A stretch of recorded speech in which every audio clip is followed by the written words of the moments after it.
Welcome to The Art of Seduction by Robert Greene, an exploration of one of humanity's oldest, most mysterious forms of power. This is not a book about love or manipulation alone, it's a deep psychological journey into the hidden currents of attraction, influence, and control. In this audiobook, you'll step into the minds of history's most magnetic figures, Cleopatra, Casanova, Marilyn Monroe, and countless others, and learn how their charm shaped empires, destroyed hearts, and rewrote destiny. Robert Greene breaks down seduction not as a game, but as an art, one that reveals how emotions can be guided, how fascination can be built, and how the right presence can disarm even the most guarded soul. So settle in, let the music fade, and open your mind to the secrets of persuasion, allure, and irresistible charm. Because once you understand the power of seduction, you'll never see human connection the same way again. Chapter 1, The Siren. In the grand theater of seduction, the siren represents the oldest and most enduring archetype of allure, the embodiment of sensuality, the promise of pleasure, and the escape from ordinary life.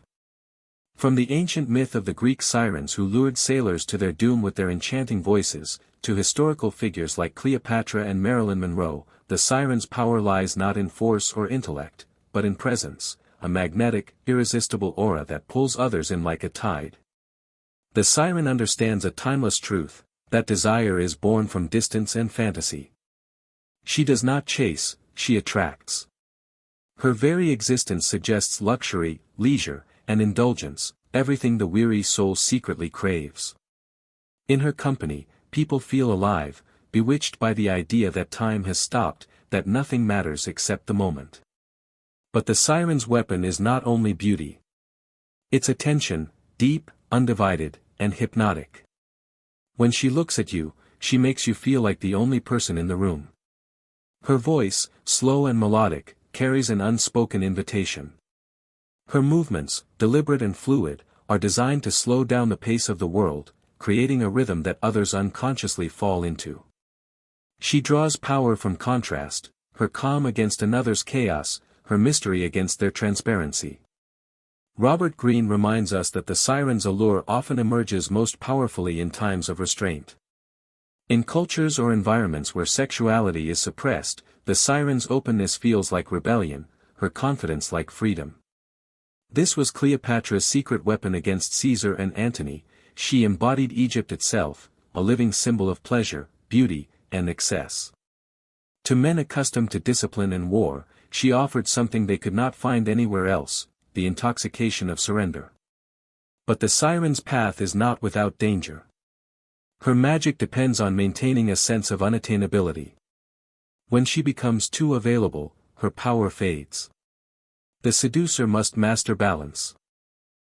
To provoke longing, but never fulfillment, to promise everything, while giving only enough to deepen the obsession.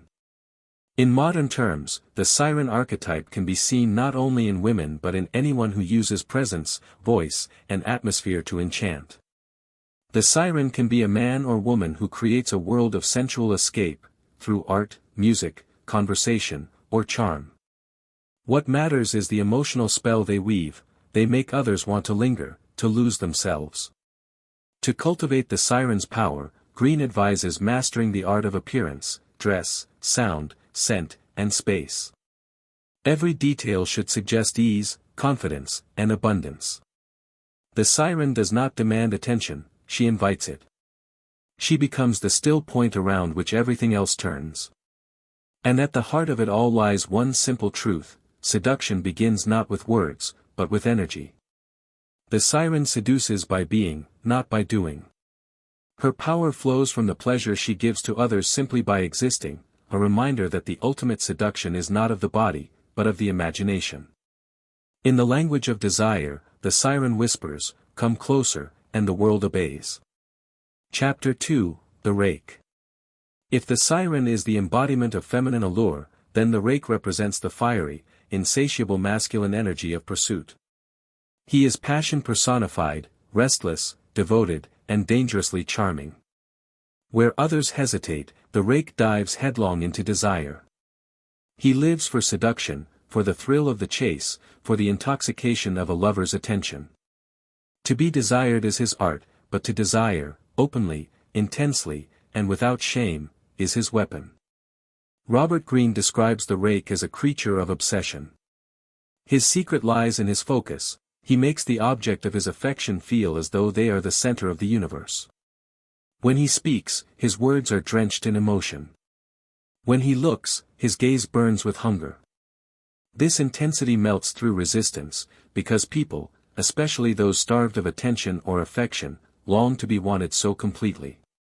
Historical figures like Giacomo Casanova, Lord Byron, and Don Juan epitomize the rake's spirit. They possessed an energy that made others feel alive, desired, and liberated from the constraints of morality or caution.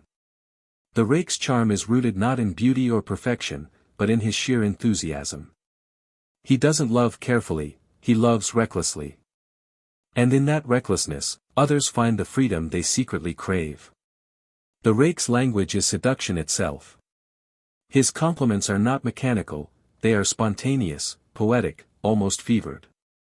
He understands that words can awaken the senses as much as touch. He knows that promises, even if fleeting, can intoxicate. To the rake, every glance, every word, every sigh is a thread in the web he spins around his target. Yet his power does not end there. The rake breaks through the barriers of guilt and inhibition. His confidence, his disregard for propriety, and his willingness to risk rejection all make him magnetic. He embodies desire without apology. In his presence, others feel permitted to surrender to their own impulses. But Greene warns that the rake's strength is also his greatest weakness. His hunger for pleasure can turn destructive. He can seduce not only others, but himself into ruin. When his passion fades, or when his conquests blur together, he risks becoming hollow, driven only by vanity and restlessness. The true rake must learn to channel his intensity, to make each seduction feel unique, sacred, and alive. In the modern world, the rake can appear in many forms. He might be the charismatic artist whose eyes never stop searching, or the daring entrepreneur who makes risk feel romantic. The key is energy, an emotional fire that cannot be faked. He makes people feel special not by flattery, but by presence, by making them feel seen in a world that too often looks away. Greene reminds us that the rake's magic lies in his pursuit, not his possession. He reminds his victims of their own capacity for passion. To be loved by a rake is to feel the pulse of life again, to awaken dormant desires. It is thrilling, dangerous, and unforgettable. To master the art of the rake, one must learn to abandon hesitation, to embrace emotion, to make intensity a language. Every word should promise adventure. Every action should whisper, "You are worth the risk." For where the siren draws others in with her stillness, the rake conquers with motion, unstoppable, burning, and alive. Chapter 3: The Ideal Lover. The ideal lover is the master of fantasy. Unlike the siren or the rake, who seduce through raw energy and presence, the ideal lover wins hearts by creating a world that feels more perfect, more beautiful, and more meaningful than reality itself. To encounter an ideal lover is to feel seen, understood, and cherished, not for who you are, but for who you long to be. Robert Greene explains that at the core of the ideal lover's power lies an almost magical sensitivity. They are not driven by their own desires, but by the desires of others. They look beyond surface needs and into the unspoken, the secret dreams, the buried yearnings, the forgotten fantasies that most people keep hidden even from themselves. Then, like a sculptor bringing form to marble, the ideal lover shapes themselves into the living embodiment of that fantasy. Throughout history, figures such as the writer Madame de Pompadour, who captured the heart of King Louis XV, or the romantic adventurer Casanova, understood this truth instinctively. They didn't just seduce bodies, they seduced imaginations. Each encounter felt like a fairy tale, because they gave others what the real world denied them: attention, appreciation, and a sense of significance. The ideal lover's strategy begins with observation. They study their target's tastes, fears, and emotional voids. Are they lonely? Do they crave adventure, tenderness, admiration, or rebellion? Once they understand that hidden longing, they become the answer to it. The ideal lover tailors their approach with precision. Tone, appearance, gestures, and even silence are chosen to fit the fantasy they wish to project. What makes the ideal lover irresistible is their ability to offer escape. In their presence, the mundane dissolves. Time feels slower. Conversations feel cinematic. They turn the simplest moments, a look, a touch, a whisper, into something drenched in meaning. And the more ordinary one's life feels, the more intoxicating the ideal lover becomes. Greene points out that the ideal lover's charm does not come from deception, but from artistry. They create illusion, yes, but it is an illusion built upon empathy. They give people what they need emotionally, and in doing so, they reveal the profound human hunger for fantasy.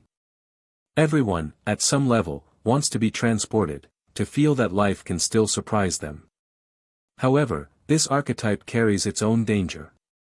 To maintain their magic, the ideal lover must never become too real. If the fantasy breaks, if flaws, routine, or indifference creep in, the spell is shattered. Their power depends on distance, on preserving the illusion of perfection. Like a painter protecting a masterpiece, the ideal lover must know when to retreat, when to let memory and imagination do the work. In today's world, the ideal lover might appear as the person who seems to understand you instantly. The one who listens without judgment, mirrors your emotions, and speaks in a tone that feels like it was meant only for you. They might not be the most beautiful or powerful, but they are the most emotionally precise. They make you feel special, chosen, and alive. To cultivate this archetype, Greene advises developing deep awareness, not of yourself, but of others. Pay attention to their desires, their wounds, their silence. Learn to listen beyond words. Use empathy as your weapon, and imagination as your canvas. The ideal lover does not conquer through passion or power, they seduce through meaning. They turn longing into connection, and connection into devotion. They remind us that sometimes, the most powerful form of seduction is not to make someone fall in love with you, but with the dream you represent. The ideal lover whispers to the heart's hidden ache and says, I see you, not as you are, but as you wish to be. Chapter 4, The Dandy. The dandy is freedom incarnate, a creature who refuses to be defined by convention, expectation, or the ordinary rhythms of society. In a world where most people feel trapped by roles, labels, and responsibilities, the dandy stands apart, untamed and self-created. This is the seducer who attracts not through beauty or passion, but through independence, through the sheer audacity of being entirely, unapologetically themselves. Robert Greene paints the dandy as an androgynous figure, one who blends masculine and feminine energies with effortless grace. Think of historical icons like Oscar Wilde, the Count d'Orsay, or later, figures like David Bowie and Marlene Dietrich. Their allure was rooted not in conforming to beauty standards but in defying them. They blurred lines and, in doing so, liberated those who followed them. People were drawn to their mystery, their unpredictability, and their refusal to be ordinary. What makes the dandy irresistible is the sense of freedom they radiate. They seem to live by their own rules, detached from judgment, expectation, or need. That detachment is magnetic because it speaks to something everyone secretly craves, the ability to be wholly oneself without fear. The dandy embodies that dream.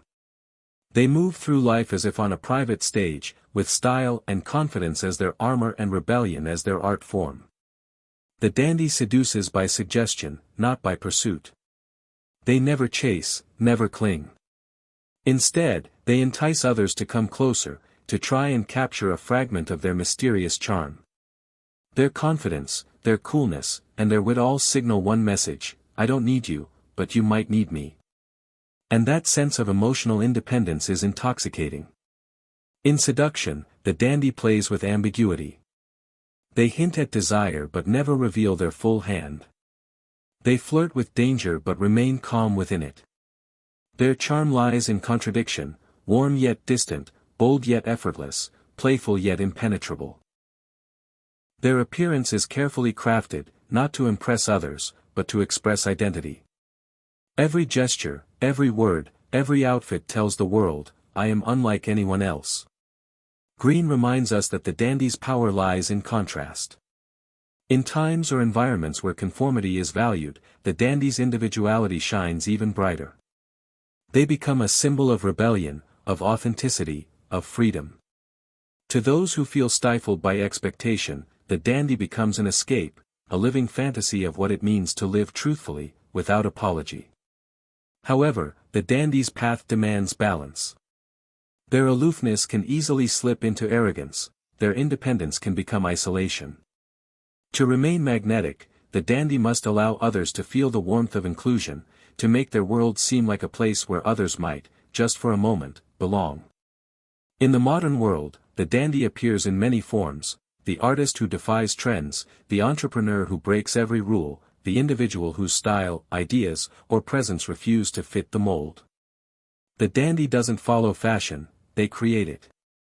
Their seduction is not about offering love or passion, but about awakening admiration and curiosity. They remind others that life can be lived as a work of art. To embody the dandy, Greene advises cultivating detachment and self-sufficiency.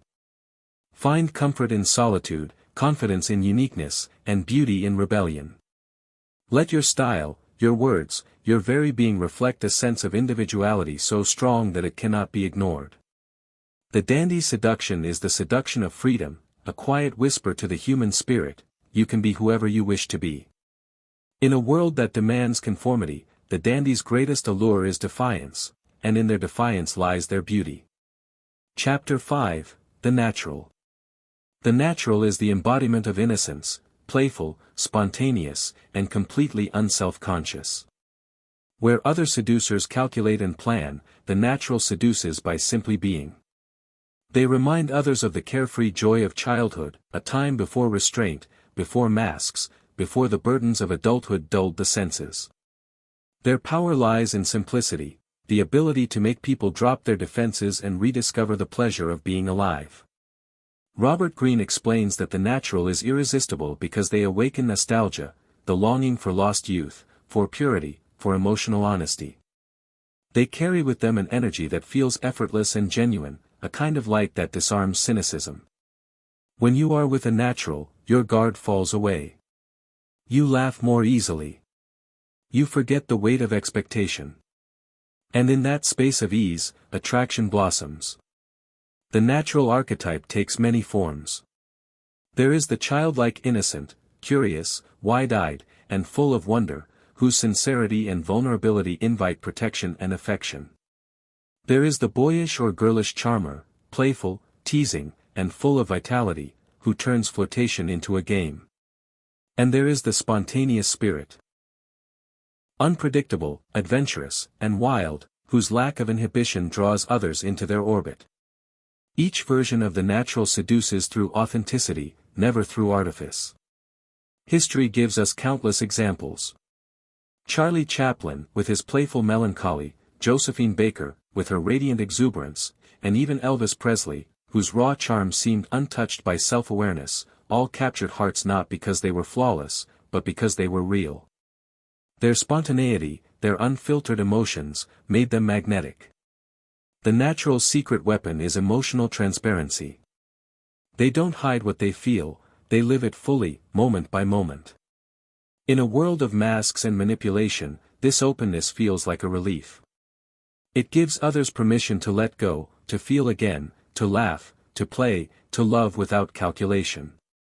The natural doesn't seduce through power or mystery, but through the promise of authenticity. But Greene warns, this simplicity must never become childishness. The true natural knows when to balance innocence with confidence. Their charm lies not in weakness, but in fearlessness, the courage to be open, to be joyful, to be unguarded in a guarded world. They flirt not with desperation, but with curiosity. They are not naive, they simply refuse to let cynicism dull their sparkle. In practice, the natural seduction is subtle yet powerful. They use humor to ease tension, spontaneity to create surprise, and genuine emotion to forge connection. They remind people that love and attraction are not logical, they are instinctive, playful, alive. To be with a natural is to feel reborn. To cultivate this archetype, Greene suggests reconnecting with your inner child, the part of you that laughs without reason, that wonders without fear, that feels without calculation. Don't try to impress, instead, express. Replace control with curiosity. Replace manipulation with warmth. The natural's beauty lies in their humanity. The natural seduces because they make others feel young again, unburdened, alive, and free to feel. Their laughter is contagious, their innocence disarming, and their presence healing. In their company, the world seems less cruel, less complicated. The natural whispers not promises of passion or power, but something deeper. With me, you can be yourself again. Chapter 6, The Coquette. The coquette is the master of delay, a seducer who understands that the greatest power in attraction is not in giving, but in withholding. They seduce through absence, through subtlety, through the tension between what is offered and what is denied. In a world addicted to instant gratification, the coquette's gift is to make people wait, and in that waiting, desire grows into obsession. Robert Greene describes the coquette as the artist of contradiction. They are warm, then cold, present, then distant. They offer attention, then withdraw it just as their target leans in. This push and pull creates emotional suspense, a dance that keeps others perpetually off balance. Every moment with a coquette feels charged, uncertain, alive with potential, and that uncertainty is precisely what makes them irresistible. Historically, figures like Queen Elizabeth I, Josephine Bonaparte, and Greta Garbo mastered the art of coquetry. They understood that by appearing slightly unattainable, they magnified their value. Elizabeth ruled over a court of suitors who adored her, yet she never fully yielded to any of them. Her aloofness became part of her legend, a blend of charm and distance that fueled devotion without surrender. The coquette's power lies in their ability to make others pursue. By showing glimpses of affection, then retreating, they stir longing and frustration, two of the most powerful ingredients in attraction. The more someone chases, the more invested they become, and the coquette knows exactly how to sustain this chase without ever allowing it to end. They thrive in that delicate space between pleasure and denial. But coquetry is not mere manipulation, it's an art of emotional control. While others act from impulse, the coquette moves with patience and precision. They understand that desire feeds on obstacles, that passion needs distance to survive. They never reveal too much, never make themselves too available. They let the imagination do the seducing. Greene points out that the coquette's strength often comes from independence. They give the impression that they do not need anyone, and that self-sufficiency is intoxicating. People are drawn to what they can't easily have, and the coquette becomes the living symbol of mystery and restraint. Their allure is amplified by what they refuse to say, by what they choose not to give. However, there is danger in excess. A coquette who plays too cold for too long risks losing their audience entirely. The true master of this archetype balances absence with reward, offering just enough warmth to keep hope alive. A glance, a smile, a sudden softness, these fleeting moments feel priceless precisely because they are rare. In modern times, the coquette can be found everywhere, the person who texts back just late enough to keep you wondering, who gives compliments wrapped in ambiguity, who always seems slightly out of reach. Their seduction works because it awakens the chase instinct, the primal urge to win what seems impossible to possess. To cultivate the coquette's charm, Greene advises learning patience and emotional detachment. Never rush. Let tension build. Offer glimpses of affection, but make them earned. Turn your presence into a reward, not a given.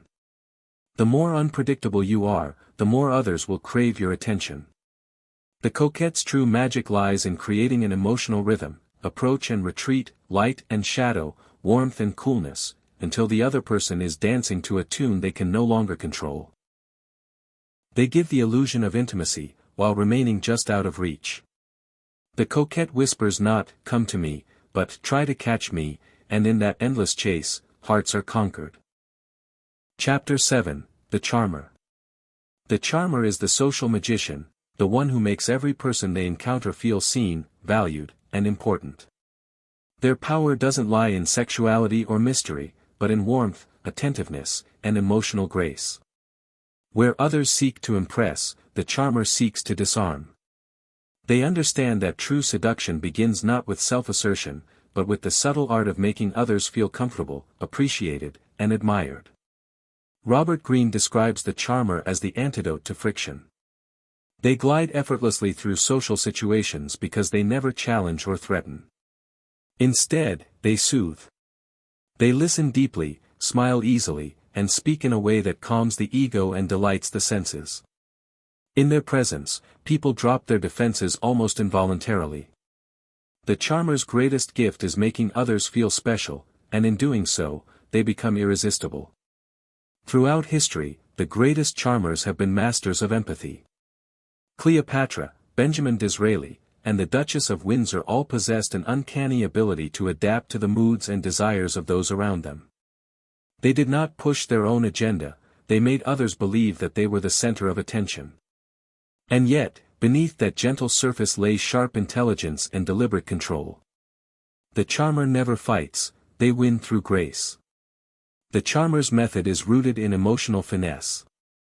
They observe carefully, reading faces and tone for clues. They flatter not through empty praise, but through sincere recognition, noticing what others long for others to see. They make people feel interesting, admired, and at ease. Their laughter is never forced, their compliments never overdone. Every gesture feels natural, effortless, and genuine, even though it is anything but accidental. Greene explains that the charmer thrives in times of stress or tension, when people are desperate for relief. The charmer provides that escape, a moment of lightness amid chaos. Their calm becomes contagious, their composure magnetic. When they speak, they do not argue or dominate, they weave agreement, turning conversation into harmony. Their secret weapon is their ability to make people feel good about themselves. But the charmer's kindness should never be mistaken for weakness. Their charm is a form of power, subtle, but deeply effective. They manipulate not through aggression, but through pleasure.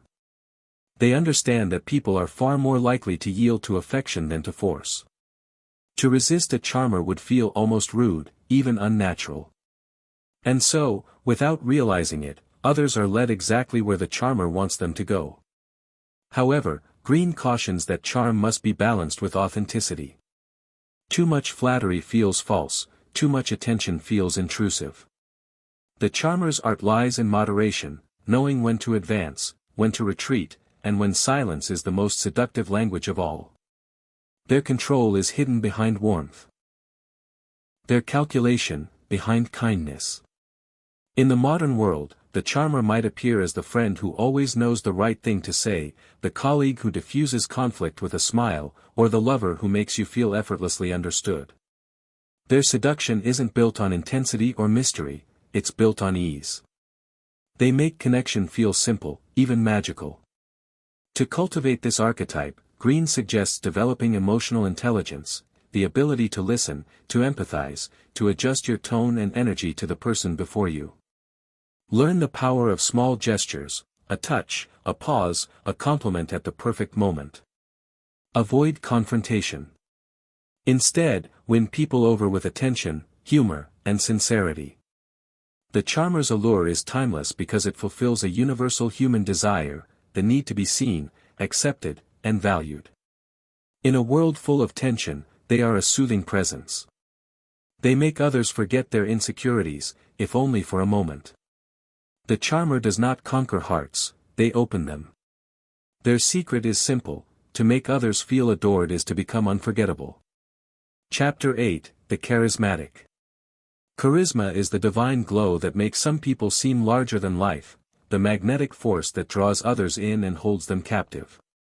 In this chapter, Robert Greene explores the charismatic, the figure who radiates confidence, purpose, and energy so powerful that people can't help but be seduced. Unlike other seducers who rely on subtle gestures or calculated allure, the charismatic seduces through presence alone. The charismatic stands at the center of attention not by demanding it, but by embodying it. They seem to possess a vision that transcends ordinary life, inspiring admiration and devotion. Greene explains that charisma is born from inner conviction, a deep belief in oneself and one's purpose. This certainty gives the charismatic an aura of authority and calm that people instinctively trust. It's not about beauty or eloquence, it's about emotional intensity and unwavering confidence. Throughout history, figures like Joan of Arc, Mahatma Gandhi, and John F. Kennedy embodied this seductive power. They projected both confidence and selflessness, a paradox that fascinates and attracts. People felt drawn to them not merely because of what they said, but because of what they believed. Charismatics channel passion and faith in a way that makes others want to follow, to surrender to their vision.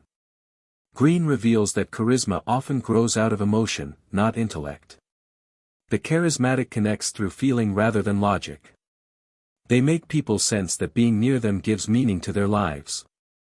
When a charismatic speaks, their voice carries emotion that resonates at a primal level. They don't persuade with arguments but with energy. Whether it's religious fervor, revolutionary zeal, or personal magnetism, they ignite emotion in others that blurs rational thought. Yet charisma also requires restraint. The charismatic never seems needy or desperate for approval. Their calm confidence suggests they already possess something others want. Their stillness commands as much attention as another's excitement. People project their hopes and desires onto them, filling in the blanks with fantasy. Greene compares this to a mirror. The charismatic reflects what others wish to see. A crucial aspect of charisma is purpose. People are drawn to leaders and lovers who seem to know where they're going. The charismatic carries an invisible aura of destiny, a sense that their life has meaning. Whether through spiritual conviction or creative ambition, they inspire others to believe in something greater than themselves. That belief is the most seductive force of all. But Greene warns, charisma can be dangerous. It can blind both the seducer and the seduced. History's most destructive figures, from cult leaders to tyrants, have wielded charisma as a weapon. Their followers, enchanted by belief and emotion, surrendered judgment in exchange for belonging.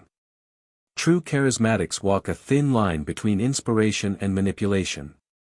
To cultivate charisma, Greene advises mastering emotional control. The charismatic radiates calm when others panic, passion when others are dull. They are intensely present, making everyone around them feel seen and energized. They balance humility with confidence, serenity with intensity. Above all, they believe in themselves so completely that others can't help but believe, too. In the world of seduction, charisma is the closest thing to magic. It is the power to move hearts without touch, to command loyalty without demand, to inspire devotion without promise. The charismatic doesn't chase, they attract. Their energy is their spell, and belief is their secret weapon. When they walk into a room, everything seems to shift, people feel lighter, more alive, as if drawn into a current of purpose. And that is the ultimate seduction, not through words or gestures, but through the irresistible pull of one's very being. Chapter 9, The Star. The star is the seductive character who shines with a light that others can't help but follow. In this chapter, Robert Greene explores the star, the person whose allure is built not on intimacy or mystery, but on projection. Stars attract because they embody our deepest fantasies. They don't merely exist, they perform. Every gesture, every word, every silence feels deliberate, crafted to sustain an aura of fascination and distance. The star's power lies in illusion.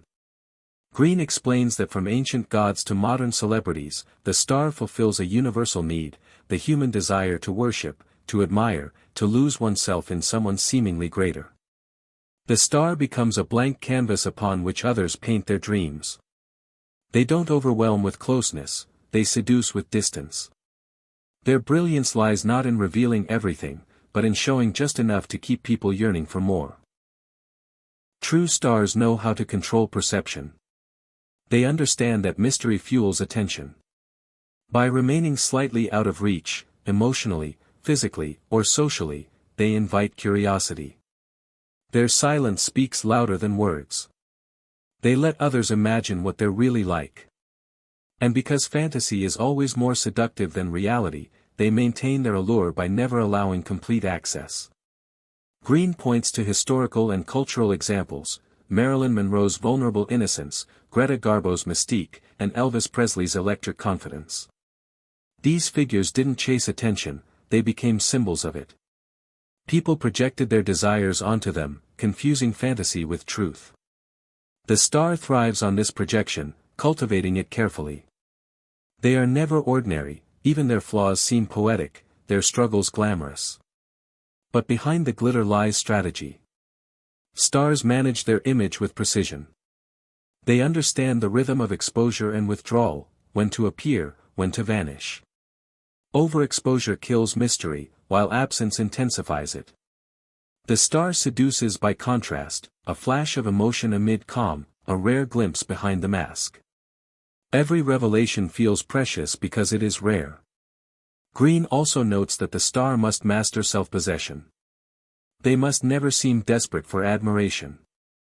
Their light feels natural, effortless, as if fame or adoration simply follows them. They seem chosen, destined, touched by something divine. This calm self-assurance makes others chase them, hoping to bask in their glow.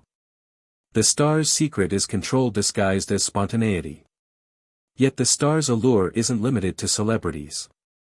Anyone can harness this archetype. In social settings, you can become a star by cultivating an air of distinctiveness, dressing with style, speaking with calm authority, standing apart from the crowd. The goal isn't to blend in but to stand out in a way that feels unattainable yet magnetic. People are drawn to rarity, to those who seem above the mundane. Greene warns, however, that the star must protect their energy. Constant attention can drain and destroy.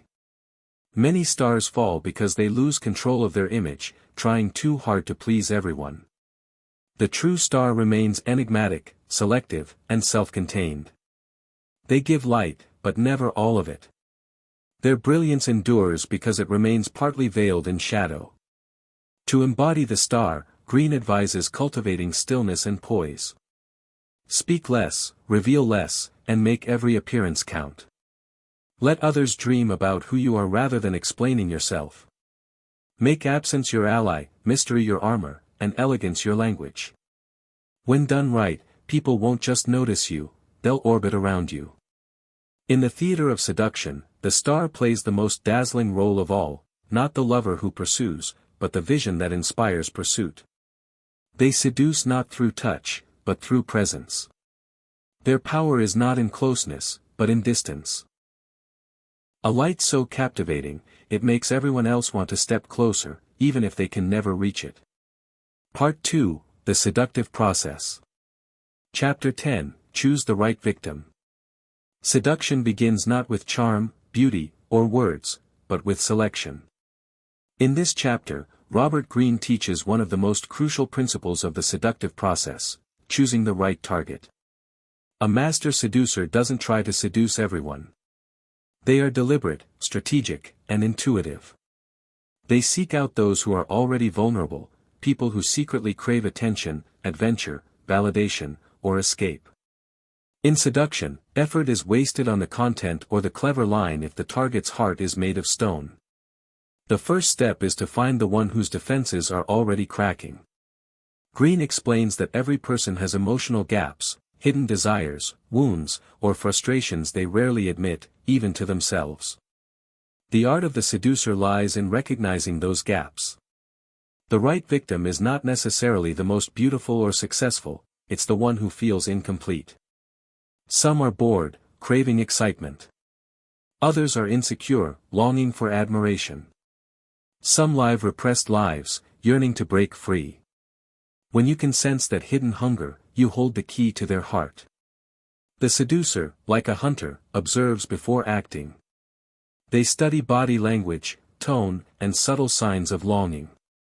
Greene advises that you must look for the eyes that wander, the laugh that lingers too long, the nervous glance that betrays curiosity. These are signs of readiness. The wrong person, content, confident, and emotionally fulfilled, will resist your advances. The right victim, on the other hand, will lean toward you unconsciously, drawn by something they can't name. In history and myth, the most successful seducers, from Casanova to Cleopatra, were not reckless charmers but perceptive psychologists. They knew how to read people, sensing weakness beneath armor. Casanova, for instance, didn't chase the most beautiful women, he pursued those who felt neglected, misunderstood, or lonely. By understanding their pain, he positioned himself as the answer to their silent questions. Greene reminds us that seduction is not about conquest, it's about connection to a hidden emotional need. Once you've identified the right target, you must confirm your intuition. Test their reaction subtly. A flirtatious remark, a prolonged glance, a shared secret, watch how they respond.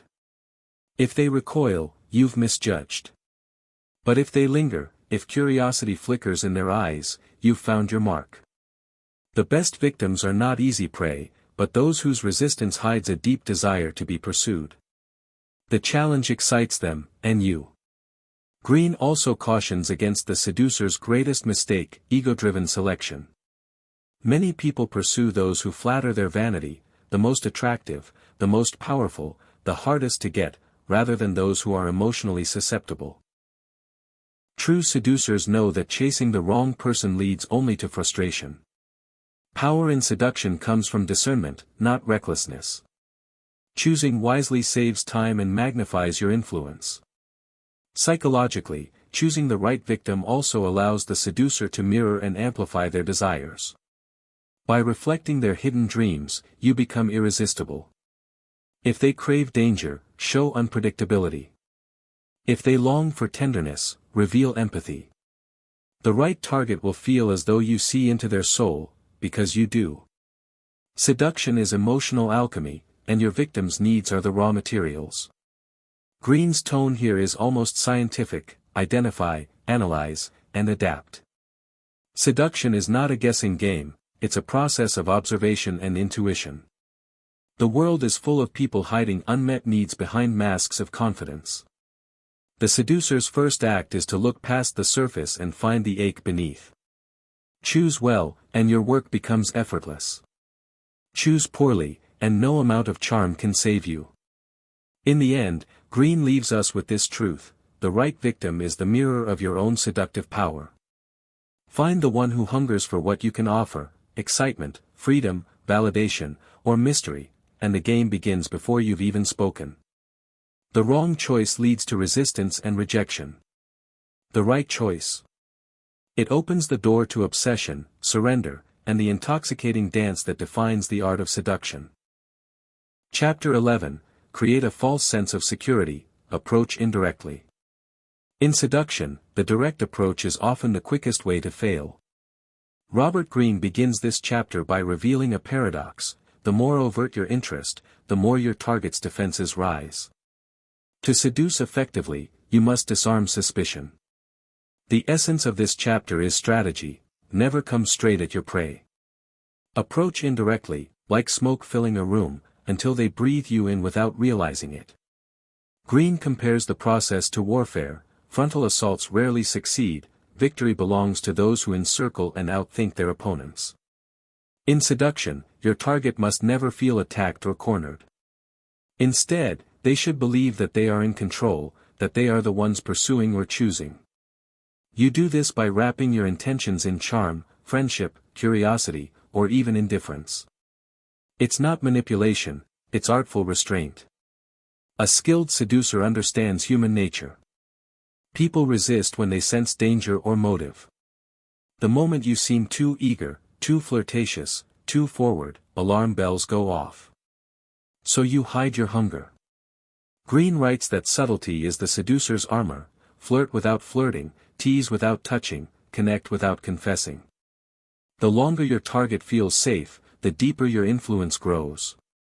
History offers countless examples.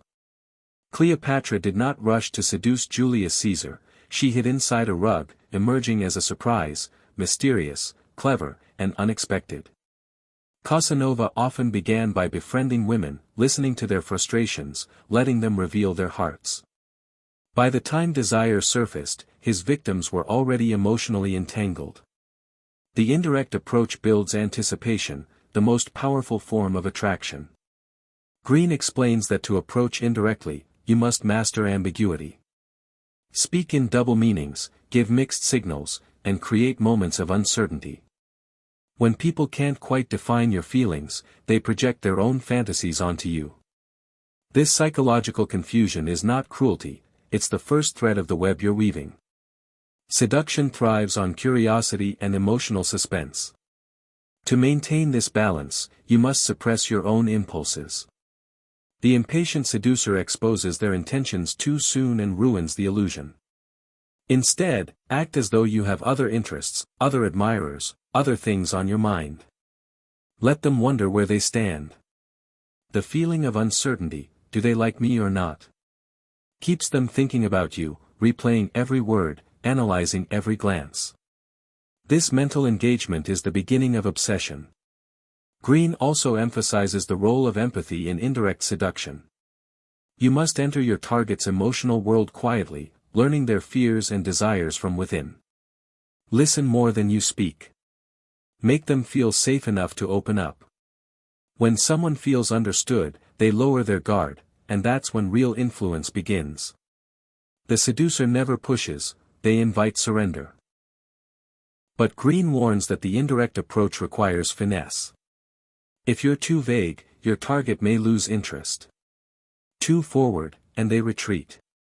The art lies in rhythm: advance, retreat, suggest, withdraw. Like a dance, seduction is about timing, not force. You must know when to ignite curiosity and when to cool the flame. In this tension, desire takes root. In practical terms, approaching indirectly means hiding your seduction behind other motives. You might present yourself as a friend, a mentor, or a confidant. Or you may appear indifferent, letting your charm work in silence.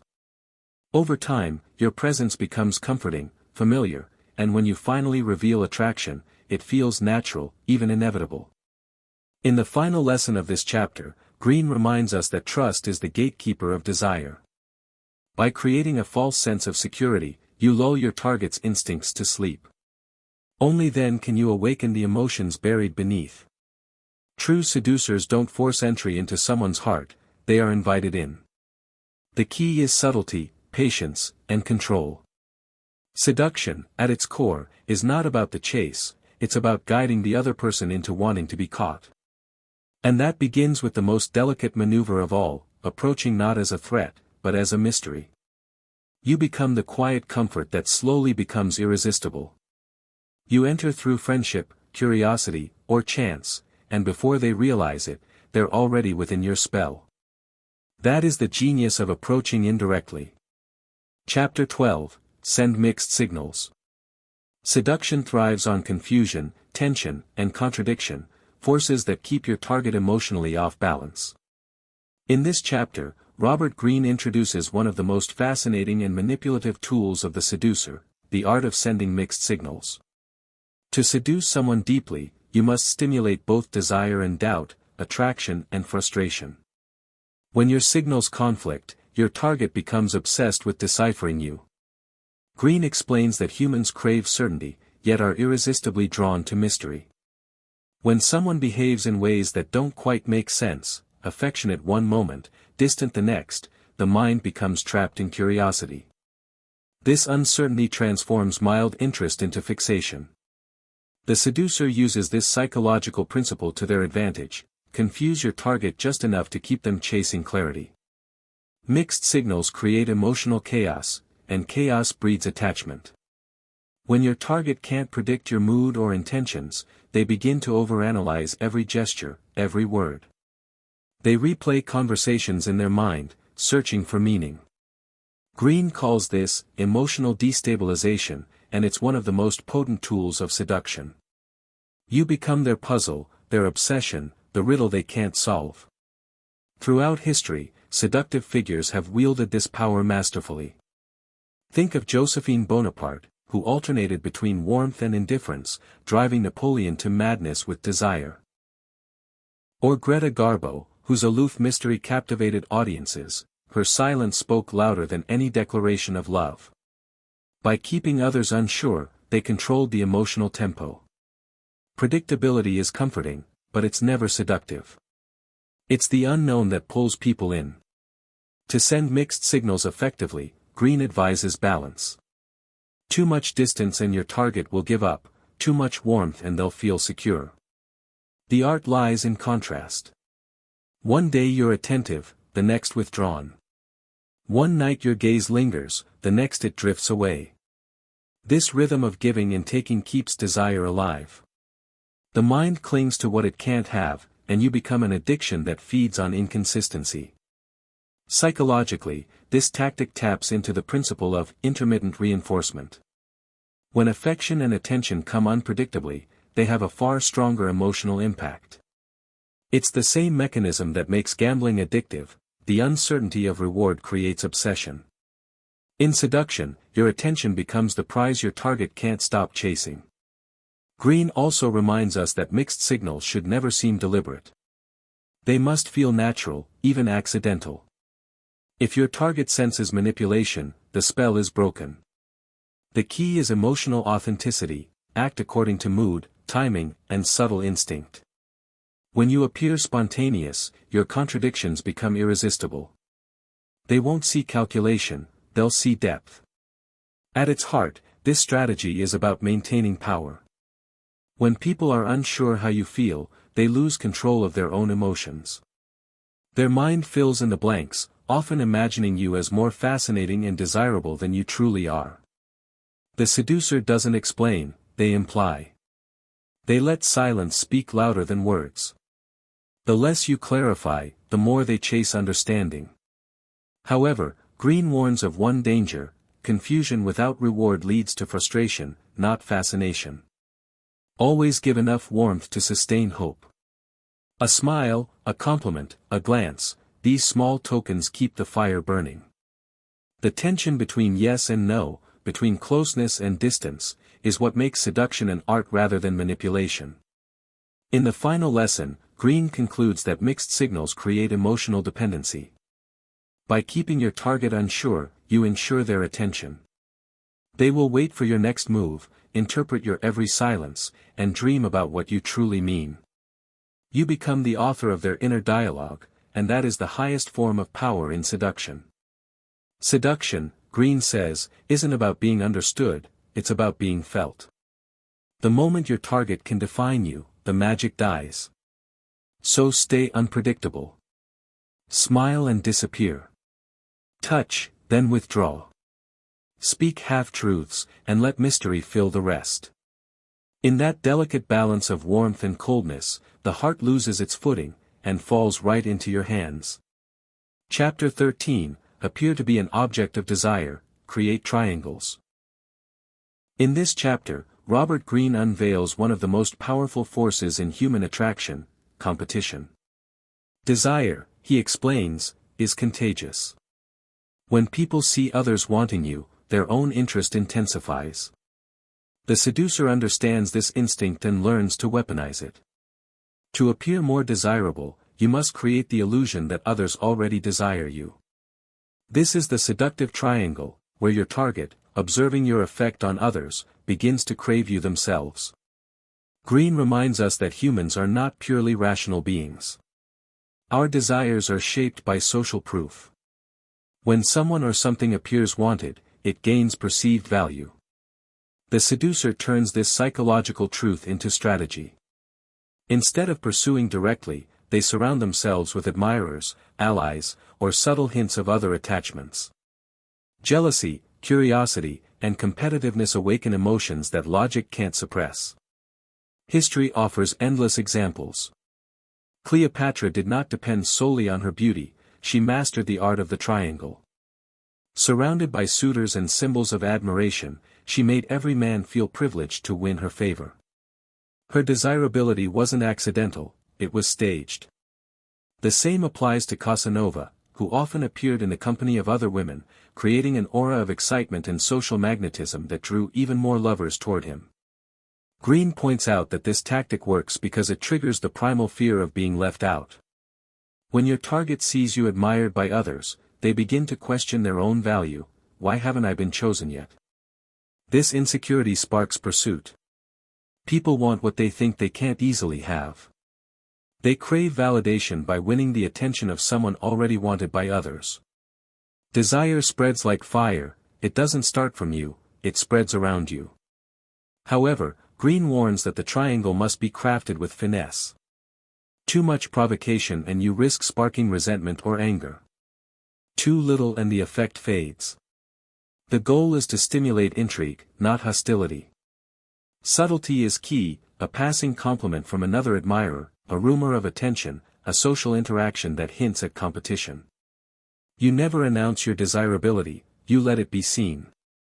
The seducer also uses this method to remain in control. When your target believes they must compete, they become emotionally invested. Their focus shifts from evaluating you to proving themselves worthy. They fight for your attention, unknowingly deepening their own obsession. The triangle changes the balance of power, you are no longer the pursuer, but the prize. Psychologically, the triangle works because it transforms desire into urgency. It short-circuits patience and creates emotional tension. Your target begins to experience anxiety at the thought of losing you to someone else. This fear of loss, even if unfounded, makes them act impulsively. They text first, flirt harder, commit faster. You've shifted the dynamics from curiosity to compulsion. Greene emphasizes that both men and women can use this technique in any form of relationship, from romance to politics to art. Stars, leaders, and influencers often use the power of perception, they appear admired, so they become admired. Their desirability is magnified not by their words, but by their audience. Seduction, after all, is theater. Every great performance needs spectators. But this strategy requires emotional discipline. The moment you become genuinely dependent on admiration, you lose control. The true seducer orchestrates attention, but never needs it. They let others desire them without ever appearing desperate for it. This balance, between being wanted and being indifferent, keeps power firmly in your hands. In the end, Greene distills the lesson: don't demand attention, attract it. Don't chase admiration, inspire it. Make yourself a mirror of desire, the person everyone seems to want, the figure who lights up the room simply by being desired. Once people believe others want you, they will invent reasons to want you too. And that is the power of the triangle, to turn ordinary attraction into obsession. You become not just an individual, but a symbol of social magnetism. In that moment, seduction stops being effort and becomes gravity. You no longer pursue love, you pull it toward you. Chapter 14, Create Temptation. In this chapter, Robert Greene reveals the essence of irresistible allure, temptation. To seduce someone, you must awaken desire without directly demanding it. Instead of persuasion, you create an environment where giving in feels natural, almost inevitable. The seducer doesn't force attraction, they plant it like a seed and let curiosity do the rest. Temptation begins with subtle suggestion. You must make your target feel that choosing you is their idea. The best seducers never impose, they entice. Greene explains that human beings are drawn to what is slightly forbidden, out of reach, or shrouded in mystery. By hinting at pleasure, by showing just a glimpse of what could be, you ignite the imagination. Once that spark takes hold, it grows on its own. The goal, Greene writes, is to transform your presence into something symbolic, an escape from boredom, a taste of adventure, a promise of emotional or sensual satisfaction. The moment your target begins to fantasize about you, you've succeeded. Temptation is not about offering reality, but about stirring dreams. It is not about what you say, but about what you leave unsaid. History is rich with masters of temptation. Cleopatra enchanted men with theatrical displays of beauty and intellect, but it wasn't her appearance that seduced, it was what she represented, the gateway to pleasure, mystery, and power. The courtesans of the Renaissance, like Veronica Franco, never threw themselves at men, they let men approach them, guided by curiosity and desire. Each word, each glance, felt like an invitation to something secret. Greene draws a powerful distinction between attraction and temptation. Attraction can be immediate, visual, physical, but it fades quickly. Temptation, however, burrows into the mind. It lingers. It haunts. You create temptation not by overexposure, but by withholding. Reveal enough to stir interest, then pull back to allow imagination to fill the gaps. The less you offer, the more they crave. Temptation is about controlling rhythm. Too much distance, and the desire dies, too much availability, and the mystery disappears. The true seducer finds balance, a dance between invitation and denial. Your every move should whisper possibility but never promise it outright. As Greene puts it, desire is like hunger, it only exists when there is something left to want. You can heighten temptation through contrast. Be unpredictable. Show warmth and distance in turns, laughter and silence, light and shadow. When your target feels they are constantly on the verge of something with you, yet never quite there, their obsession grows. This uncertainty, this emotional tension, is the essence of temptation. Psychologically, Greene explains, people fall for what feels like a discovery. If you seem too eager, you rob them of the illusion of choice. But if you remain calm, letting them believe they are uncovering your secrets on their own, they become addicted to the chase.